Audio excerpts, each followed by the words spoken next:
1 கொரிந்தியர் 6:7 நீங்கள் ஒருவரோடு ஒருவர் வழக்காடுகிறது எவ்விதத்திலும் குற்றமாயிருக்கிறது.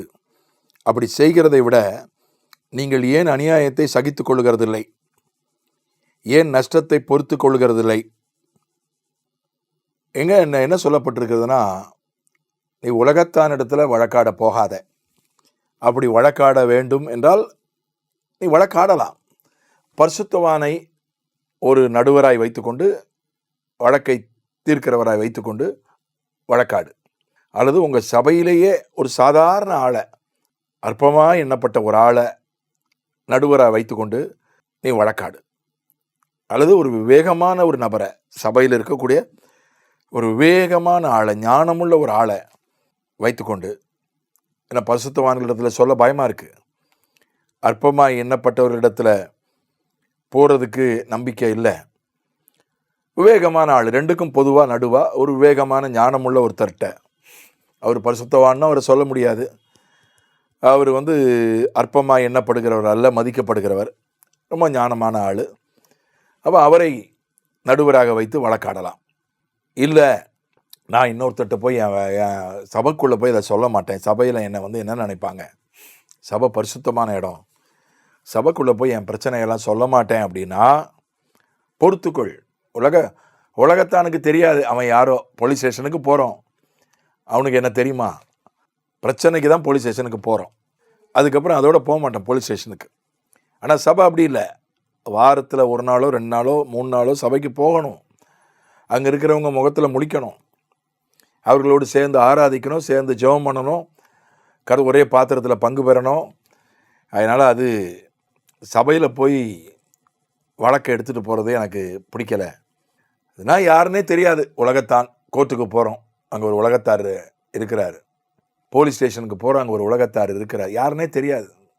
போனோமா, பிரச்சனையை வழக்க சொன்னோமா, அவங்க அதை தீர்க்க போகிறாங்க. அதோட அவங்கள நம்ம பார்க்க போகிறதில்ல, அதோட போலீஸ் ஸ்டேஷனுக்கு போக போகிறதில்ல, வழக்கு தீர்ந்த பிறகு. கோர்ட்டுக்கு போக போகிறதில்ல, வழக்கு தீர்ந்த பிறகு. ஆனால் சபைக்கு அப்படி இல்லை. ஐசெல்லாம் போகணுமே, தினந்தோறும் போகணுமே, அல்லது வாரந்தோறும் போகணுமே. அதனால் நான் சபைக்கு போகலை. வழக்கை எடுத்துக்கொண்டு சபைக்கு கொண்டு போகலை. வழக்கை நான் உலகத்தாரிடத்திலே கொண்டு போகிறேன் என்று யோசித்தால், நீ அப்படி உலகத்தாரிடத்தில் கொண்டு போகாத. சரி, சபைக்கு வழக்கை எடுத்துக்கொண்டு போகாவிட்டாலும் பரவாயில்ல, நீ உலகத்தாரிடத்தில் வழக்கை கொண்டு போகாதே, நஷ்டத்தை பொறுத்துக்கொள், அநியாயத்தை சகித்துக்கொள் என்று இங்கே சொல்லப்படுகிறத பார்க்கிறோம். இந்த சகிப்புத்தன்மை, கண்டிப்பாக நீ வழக்காட வேண்டும் என்று ஆண்டவர் சொல்லலை. வழக்காட வேண்டும் என்று உனக்கு தோன்றினால் நீ சபைக்குள்ளே அந்த வழக்கை ஆடிக்கொள். சபைக்குள்ளே வழக்காடு, வெளியே போகாத, வெளியே கொண்டு போகாத வழக்கை. இல்லை, சபைக்குள்ளே கொண்டு போக எனக்கு இஷ்டம் இல்லை என்றால் நீ அதை சகித்துக்கொள், அநியாயத்தை சகித்துக்கொள், நஷ்டத்தை பொறுத்துக்கொள். ஒரு பாகப்பிரிவினை அண்ணன் தம்பிக்கு நடுவில் ஒருத்தர் நிறையா சொத்தை அவர் வாங்கிக்கிறாரு, இன்னொருத்தருக்கு குறைவான சொத்து கிடைக்கிறது. 2 பேரும் விசுவாசினா சபைக்குள்ளேயே அதை வச்சு பேசலாம். இல்லை, சபைக்குள்ளே அது கொண்டு போக மனம் இல்லைன்னா சகிச்சுக்கிட வேண்டிதான், வேறு வழி கிடையாது. உலகத்தாண்ட கொண்டு போகாத, போலீஸ்க்கு கொண்டு போகாத, கோர்ட்டுக்கு கொண்டு போகாத, அரசியல்வாதிகிட்ட கொண்டு போகாத, கட்ட பஞ்சாயத்து வைக்காத என்றுதான் வேதம் சொல்லுகிறது. சகித்துக்கொள், அநியாயத்தை சகித்துக்கொள், நஷ்டத்தை பொறுத்துக்கொள். அது எப்படிங்க நஷ்டத்தை பொறுத்து கொள்ள முடியும்? எத்தனை கோடி நஷ்டம், அவருக்கு நிறைய சொத்து, எனக்கு குறைவான சொத்து, கோடிக்கணக்கில் நஷ்டம் இல்லை, பொறுத்துக்கொள். அப்படின்னா என்ன அர்த்தம்? கர்த்தர் உனக்காக வழக்காடுவார்னு அர்த்தம். ரொம்ப அழகான ஒரு வசனம் இருக்குது யாக்கோபுல. யாக்கோபு 1:12 சோதனையை சகிக்கிற மனுஷன் பாக்கியவான், அவன் உத்தமன் என்று விளங்கின பின்பு கர்த்தர் தம்மிடத்தில் அன்பு கூறுகிறவர்களுக்கு வாக்கு தத்தம் பண்ணின ஜீவ கிரீடத்தை பெறுவான். பரலோகத்துக்கு போன பிறகு இல்லை, நீதியின் கிரீடம் தான் பரலோகத்தில். ஜீவ கிரீடம் இந்த பூமியிலே உண்டு. அவன் உத்தமன் என்று விளங்கின பின்பு, அவன் பரலோகத்துக்கு போன பின்பு அல்ல, ஓட்டத்தை முடித்த பிறகு அல்ல. நீதியின் கிரீடம் ஓட்டத்தை முடித்த பிறகு வழங்கப்படுகிறது. ஜீவ கிரீடம் இந்த பூமியிலேயே வழங்கப்படும். உத்தமன் என்று விளங்கின பின்பு ஜீவ கிரீடத்தை பெறுவான். சோதனையை சகிக்க வேண்டும். இப்போ இதுவும் ஒரு சோதனை தான்.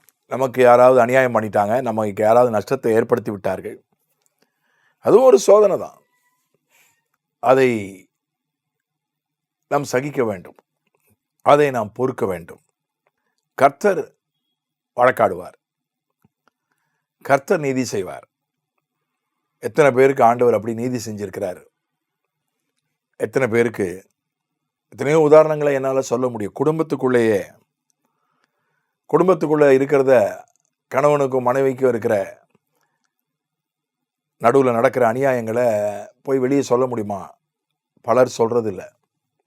அண்ணன் தம்பி அக்கா தங்கச்சிக்கு நடுவில் நடக்கக்கூடிய அநியாயங்கள், சிலர் கோர்ட்டுக்கு போயிடுறாங்க, சிலர் அதை உறவினர்கள் நண்பர்களிடத்தில் எடுத்துக்கொண்டு போகிறார்கள், சிலர் அதை வெளியே சொல்கிறதில்ல. அண்ணன் தம்பி அக்கா தங்கச்சி நல்லது கெட்டதுக்கு போகணும், முகத்தில் முழிக்கணும், என்ன பண்ண, அதனால் அதை சகித்து கொள்கிறார்கள். தெரியாமல் கூட செய்யப்படலாம், சில நேரங்களில் தெரியாமல் கூட செய்யப்படலாம். ஒருவர் அறியாமல் கூட நமக்கு அநியாயம் செய்யலாம், அறியாமல் கூட அவர்கள் நமக்கு நஷ்டத்தை ஏற்படுத்தலாம். அதை நாம் சகித்து கொள்ளும்போது ஆண்டவர் நமக்கு ஜீவ கிரீடத்தை தருகிறார். ஜீவ கிரீடம் அப்படின்னா அதிகாரம். ஜீவனுள்ள கிரீடம்னா அது வந்து ஒரு ஜீவன் இல்லாத அதிகாரம் இல்லை. ஜீவனுள்ள கிரீடம் அப்படின்னா அதுக்கு நீடித்து நிற்கிற ஒரு அதிகாரம், ஒரு மகிமை, ஒரு கணம், ஒரு அதிகாரம். அது நீடித்து நிற்கும். பிரதமர் பதவியோ முதல்வர் பதவியோ 5 வருஷம்தான். இன்ற செய்தியை பதிவு பண்ணுகிற இந்த நாளில் மகாராஷ்டிராவினுடைய துணை முதல்வர் அஜித் பவார் அவர் விமான விபத்தில் இறந்து இந்த நாளில் தான், இந்த பதிவு நடக்கிற இந்த நாளில் தான் அவருடைய இறுதி சடங்கு நடந்தது. அவ்வளோதான். அவர் 5 வருஷம் கூட இருக்க முடியல துணை முதல்வராக, ஆயுசே முடிஞ்சு போச்சு.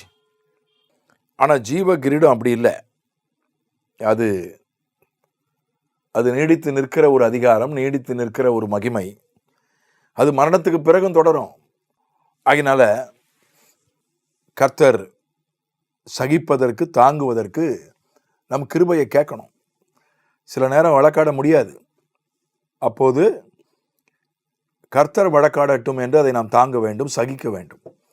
சகிப்பதற்கு, தாங்குவதற்கு தெய்வீக அன்பு தேவை. 1 கொரிந்தியர் 13:7 சொல்கிறது, அன்பு எல்லாவற்றையும் சகலத்தையும் தாங்கும், சகலத்தையும் சகிக்கும். சகலத்தையும் தாங்கும், சகலத்தையும் சகிக்கும். சகிக்கிறது இருக்குல்ல, ஒருத்தர் செய்கிற அநியாயத்தை, ஒருத்தர் நமக்கு ஏற்படுத்துகிற நஷ்டத்தை சகிக்கிறது இருக்குதுல்ல, அது ரொம்ப கஷ்டம். ஏன்னா போய் வழக்காடவும் முடியாது. சில நேரம் அப்படி ஆகிடும், வெளியே போய் சொல்ல முடியாது. அந்த நபர்கிட்ட சொல்லி பார்க்கலாம், கேட்கலன்னா வெளியே சொல்ல முடியாத நபராக இருப்பார், இல்லை அப்படிப்பட்ட சூழ்நிலைகள் இருக்கும். அப்போ நம்ம சகித்து கொள்ளணும், பொறுத்து கொள்ளணும். ஆனால் கர்த்தர் வழக்காடுவார், ஜீவ கிரீடத்தை நமக்கு தருவார்னா என்ன அர்த்தம்? நாம் உத்தமன் என்று விளங்கின பின்பு நம்ம சகிக்கிறோமான்னு பார்ப்பார். நம்ம உலகத்தான் இடத்துல அந்த வழக்கை எடுத்துக்கொண்டு போகாமல் இருக்கிறோமான்னு பார்ப்பார். அதுதான் உத்தமன் என்று விளங்கின பின்பு. நம்மை நாமே நிரூபித்த பிறகு, நான் உலகத்தான் இடத்துல வழக்கை கொண்டு போகலை, நான் சகித்து கொண்டேன் என்பதை நிரூபித்த பிறகு ஆண்டவர் நமக்கு ஜீவ கிரீடத்தை, நீடித்து நிற்கிற அதிகாரத்தை, நீடித்து நிற்கிற மகிமையை நமக்கு கொடுப்பார். ஆகவே தேவ அன்பை ஆண்டவரிடத்தில் கேட்போம். சகிக்க வேண்டியவைகளை சகித்து பெரிய வெற்றியை பெற ஆண்டவர் நமக்கு உதவி செய்வாராக. ஆமென்.